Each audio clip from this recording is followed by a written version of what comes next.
aquí me veis de camino al siguiente domicilio, con mi mascarilla, mis guantes, protección ante todo, ante la situación que tenemos, pero os quiero desear mucha fuerza y mucho ánimo a todas y a todos, que saldremos de esta, ya veréis.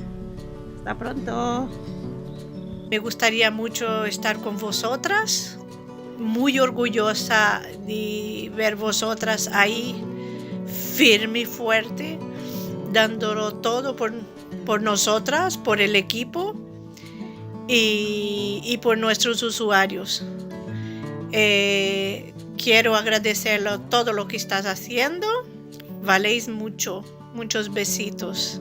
Cuidaros. Hola, soy trabajadora de la limpieza de la zona franca del piloto 1.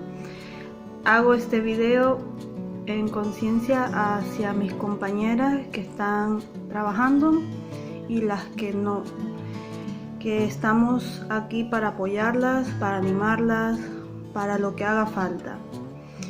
Las queremos todas y más que nunca ahora, muy unidas, y les mando un fuerte abrazo, un beso gigante y ánimo, ánimo, que nosotras podemos.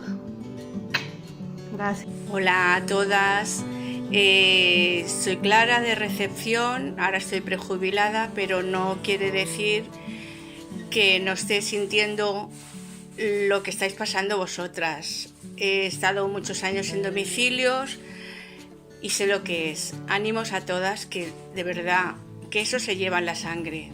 Gracias, guapas.